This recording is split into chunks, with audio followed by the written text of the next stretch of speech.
Welcome back, everyone. My name is Adam, Rusmin, Hello. Victor. Hi, everyone. Thanks for joining us today. And today we're going to talk about Trump once again. Okay, so he recently won the presidential elections, and there was a big shift in the mood in the stock market. Yeah. All right, so a lot of I think investors liked it, basically. Definitely. The stock market goes up, Yeah. Bitcoin goes up. Yeah. Okay, so we're not going to talk about Trump's win and everything. We're just going to focus on the effect on the stock market, on business in general, and how this could affect your portfolio moving forward, maybe in the next 3-4 years, actually, because it's going to be around for some time.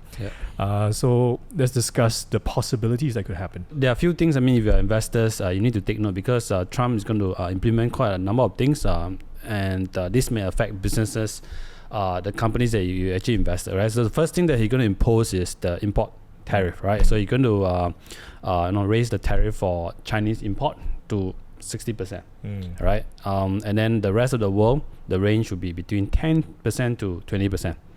Okay, so this will have the direct impact. If you have companies, let's say you invested in Chinese company, and then they have a lot of export into the U.S. market, that may potentially be affected. Correct. For example, the Chinese EV makers are huge right now. Yes, BYD. Right. Yeah, example, and that's going to be hugely affected if these tariffs come online, basically. Yes. Yeah. And of course, the other things that he's going to implement is going to cut the corporate tax rate from 21% to 15%. Right. Before that, his first term, I think he already cut from 35% to 21%. Now he's going to reduce it further. And this will be beneficial for existing investors of if you are holding American Inc. companies, right? Obviously, you're going to benefit from that tax reduction. Okay, and I think highly likely he's going to implement this because he has done it before. Same thing for trade war, he has done it before. So this is he's just going to intensify it, right? And the way he's doing it is actually very pro businesses, and it will benefit American companies, right? So this corporate tax cut, if assuming the earnings of the companies that you have invested, let's say equal, okay, let's say they're going to report the same profit the following year after the rate cut, the earnings will actually grow by 7%. Yeah. Even there's no growth in earning.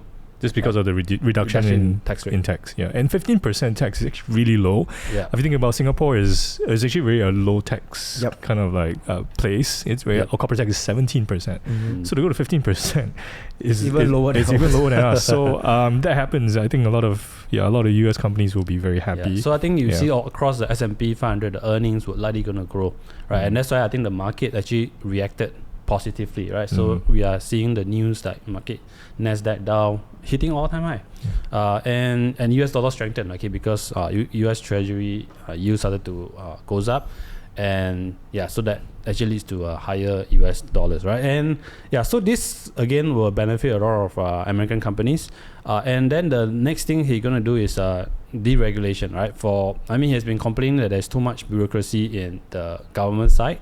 And so one of the things that you're going to implement is you're going to reduce the regulatory level for few main sectors. So I think one of it is actually energy. So I think oil and gas companies in US will be able to drill more, right? Easier for them to find a new mines, right? Oil fields, yeah. Right. And then of course banking side, I think he probably going to reduce the capital requirement. All right, we don't know what will be the exact amount, but this is something that he intends to do, right? And then on the technology side, he's going to ease off on the M&A, because now M&A a lot of actually they attract a lot of regulation, right? And antitrust issue and all that stuff, right? And of course AI space, I think they're trying to do under Biden administration, they're trying to do a lot of oversight, but with Trump taking over, I think he's going to be more relaxed on that, so that American companies can innovate a lot faster, right? Basically, he wants to reduce the bureaucracy at the end of the day, right? And of course, Elon Musk can fly his rocket to the space easier now. Okay, actually, that is still a very impressive feat of engineering. That is fantastic. Okay. So and of course the most important part is crypto, right? He's been very pro crypto, so crypto Bitcoin hitting all record high, okay, after he won the presidential election, okay. Of course there are many more things, but again the thing with Trump is that he's unpredictable, right? So you don't know whether he's going to implement all of this at the end of the day, but highly likely that I think the tariff, the corporate tax cut, okay, it's likely going to happen, right? And essentially, the way I look at it is that Trump winning this U.S. election, I think he's actually a entrepreneur, right? Is really a pro-business type of guy, and of course he has Elon Musk backing him, and these two guys basically running businesses, right? And they are probably trying to run the whole America like as if it's a startup, right? Trying to make sure that there's no waste. You're trying to run it like a business basically. Yeah, right. Maximize Business. profit in a way, which isn't always a good thing for people in a sense, but for businesses, very good. Yeah. And of course, with all this higher tariff, right? People now the market are worried that inflation is going to come back up, and that's the reason why interest rate, the yield treasury usually also all go up, right? And the Fed may start to, we may see another cut again by the end of the year, right? But next year the 1% cut, which a lot of people expect before he won the election, now probably will be like under a lot of question mark whether there will be a further cut because of the potential higher inflation, policy that he's going to introduce in the US. So the interest rate may go back up moving forward. If the inflation starts to be more sticky and all this. I think going back to the tariff, I think a few things we need to take note is that if you were to look into China companies, we want to invest in more domestic companies. That means they do more domestic consumption. So to buffer this, and I think China right now, they are more prepared for this tariff as compared to the past. When it just happened, he was really very unpredictable. So China was like, don't know how to handle things, and it moved very fast, right? But right now, I feel they are more prepared. They already feel that, okay, this is the norm. What are you going to do, right? And a lot of the companies in his previous administration, right, already shifted out of China and export out from other countries, which I think Trump is smart on this way where he put global 10 to 20%. Because he knows that everything is shifted out. Right. So, but then with all this, I think we're going to make the inflation more sticky. That's what I feel about it. Okay. Yeah. So I think Chinese companies, we've always pointed out, it's a good point that when you invest in something Chinese, you want them to rely on its domestic market. So you don't, and it's a huge market, and there's so many people. So like Tencent, stuff like that, they don't really have a lot of foreign sourced income. Majority is still in China. So companies like that shouldn't be affected. But BYD, those EV makers, stuff like that. Even the manufacturers, those that export their stuff to US, of course, those will be affected. Okay, if you look at the US import from China, the highest component is actually electronics. So this part is likely going to get badly affected, right? So machinery, appliances, toys and games, textile, right? So where I think there are a lot of, at the time when trade war started, you see a lot of companies moving their manufacturing plant to like Asia, Malaysia, Vietnam, right? So these are the countries where the trade actually started to flow not directly from China but into Asian market out to all these countries, right? And Taiwan also benefited because of that, right? And so there will be countries where I think China will be hit in terms of trade war if it really intensify, because currently they already have problem trying to revive the economy, right? So the consumer sentiments are all-time low, so they'll be introducing a lot of stimulus, and now with potentially got more factor coming into play, right, where Trump is trying to make it even harder for China to come back. So there might be a slowdown, okay, of course, in China. And I think if they say they fully implemented that 60%, a lot of people, analysts or economists are actually saying that they might pull back China GDP growth by 1% or more, right, if they fully implemented everything, right? So I think 60% is not like going to be broad-based, right? At the end of the day, this is just Trump method. When it comes to negotiation, he will push the extreme, and then you sit down at the table and discuss deal here and there, which one will have excluded, which one will be affected. And then, of course, it's not always one way, right? China can always slap back with a tariff, right? Or all your farm products, farmers, you're going to implement on your soybean, and then corn and all this stuff, right? So, and other markets like Europe also, they already have in trade war with China, right? So now, US is going after them with 10 to 20% tariff. So I don't know what that's signaling, what Trump is signaling to European, which is their ally, right? So this is something that I think will create, the next 5 years will be a lot more complicated with all the trade war coming into play. But if you were to look at the past trade war data, I think during the period of his administration, right, the Hong Kong market actually went up about 22% since he take office all the way to this end. Especially the China index itself, right, actually went up 55%. Right, so does not mean trade war is a bad thing, but sometimes you can see from the market performance is still going upwards also. But that could be for different reasons. Like the tariffs actually maybe the trade. Well, I mean, when 2016 that was the last time Trump became president. He was the one that actually started this whole U.S. China tension thing. And then Biden just continued the whole policy where just became more tension. And I think Trump is probably going to carry on with that, right? So in that time, in 2016, China was doing pretty well in the stock market, if I remember. At the period, I think there's not much of regulation. I think COVID was the one that actually kind of like hit it. Many countries really hard. So, but that's a good point. You don't really, tariffs alone don't mean that the market's not going to do well. But it could be other reasons that could push it up, push it down. So, but things that you need to consider. And I think it's more important to look into the domestic, because right now I think there's a movement in China where they ask the locals to support the local brands. Right. In the past, the locals tends to buy foreign brand. But right now they have this movement to focus on local brands. And also, if you were to look in terms of China, in the past when you look at China, right, the perception of the goods is inferior. Right. Made in China, not so good. Made in Japan, very good. But nowadays, you look at the EV, look at all the different products. China products are like literally very Xiaomi, good. not bad. I use the Roborock. It's under Xiaomi. It's very good. That's true. I mean, I remember the same perception actually existed for Japanese products. Maybe we are too young. That happened with Japan. And then now Japan is known for quality. I mean, Lexus, one of the best cars, hardly ever breaks down.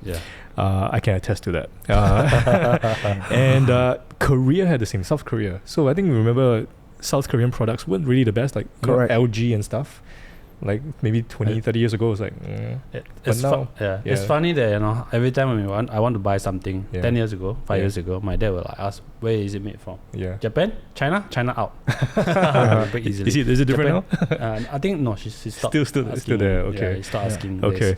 So the perception can change. It just takes time. So it happened with Japan, happened with South Korea. And if China continues to improve on this trajectory, there's no reason why their products will not get better. So actually their domestic products are doing quite well also. Right. So that's why it makes more sense to buy into their domestic consumption type of companies. Okay. So how will all this affect? I mean, we've kind of like listed a little bit of how this could affect your stocks, Chinese stocks, your interest rates going up and all that. I think it boils down to the companies that you already have or own in your portfolio, right? So let's say, for example, if you own Apple, right? So if I look at Apple full year result as of September 2024, I think they derive their China revenue. China actually contribute about slightly more than 20% of their bottom line, operating profit before tax.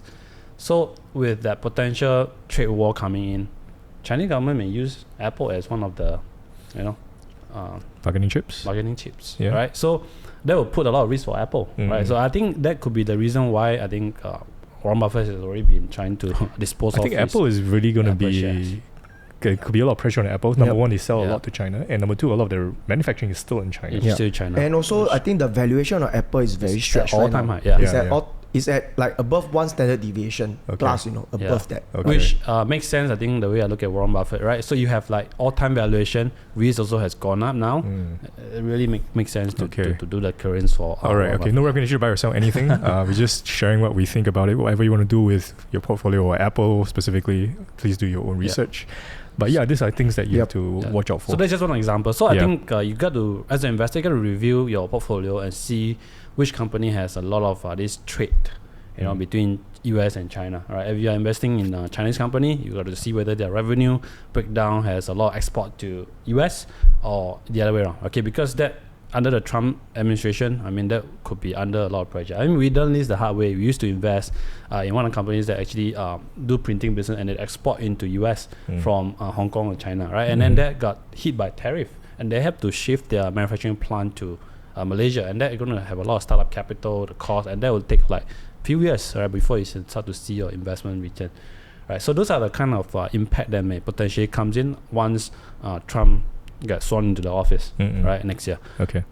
So other things that could affect your portfolio, basically, if interest rates go up again, then your REITs won't do so well. Your banks probably the banks have actually reacted quite positively to the news. So things like that you need to again reconsider especially when we thought that interest rates were going to go down. Now it looks like it's not so sure. So for REITs, even with the potentially the higher or stickier interest rate in the following year, you still have to stick to your higher quality REITs that have a very strong balance sheet, right? So that even let's say the interest rates stay at the same level as where they are today next year, okay, those REITs should continue to do well. All right, these are the things that you want to keep holding on to them, rather than interest is going to go up next year, you sell, they're going to draw, you come in and buy. I mean, we try not to do that, because we invest in REITs, usually you are investing for income. Likewise for bank, right? If the yield now is still attractive, right, obviously they actually benefited, and with bank now, Singapore is hitting all-time high. I think that's also the reason why we mentioned the previous video, it's not the right time to sell the banks, right? Because the banks, if you look at the recent result, was very good because the non-interest income went up a lot for all the three banks. Okay, this is the first thing. Second is that the loan growth have always been slow because of the high interest rate environment. With the interest rate recently decreasing, right, we may see better loan growth moving forward. Okay, with better loan growth moving forward, maybe on a high single-digit loan growth instead of a flat loan growth, right? With possibility that, let's say, the inflation is sticky and the Fed is supposed to increase the interest rate again, the bank's going to benefit again. Because all these loans have to be repriced. Yes, correct. As well, right? And they managed to grow the loan, so they just need to reprice it again. Okay. Right. So yeah, but I also got a very big concern is because he's going to deregulate the banking in. But it's in the US. In the US, yeah.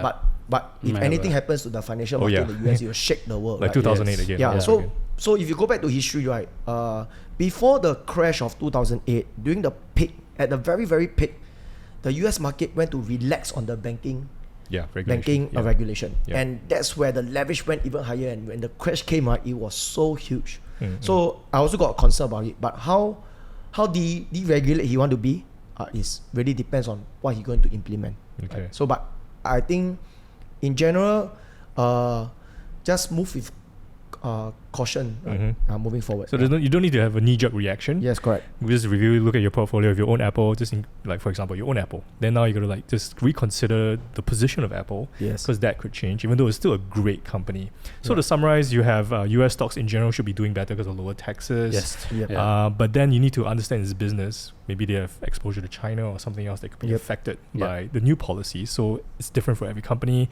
If you have Chinese stocks, you're going to look at companies that have more domestic demand. They don't rely on the US or somewhere else. And of course, interest rates could potentially go up. So any stocks that have exposure to that, you have to monitor as well. So these are I think that's the summary for so far. Yes, correct. Then a lot of things will, more sector specific. You have to you just watch what's going to happen. It must depend on what you implement. And that's going to take some time and move with it. Right? So maybe we should we're going to track it ourselves. Maybe we'll give an update next year or whatever, and see what's happening. But at this point in time, this is what's happening. So it's and don't invest in Labubu. Trump didn't endorse Labubu. He didn't. He didn't. Well, one day if he carries one, then. All right. So this is, I think, what you should, how you should handle your portfolio right now. Nothing drastic. Just reevaluate your positions, in light of this new information. Okay. So is there anything else you want to share about this whole thing? That's pretty much it. Okay. So my name is Adam, Roseman, Victor. Thanks for joining us. I hope this is really, really helpful. There's going to be a new Trump return of Trump in the 2025 next year. And it's going to change a lot of things in business, so it's going to affect your portfolio. So we hope this is really, really helpful. Any questions, put them in the comments section. If you like this video, please give us a like. That will be really, really helpful. And of course, subscribe to our channel. Any more wrong things come up, and we'll see you again.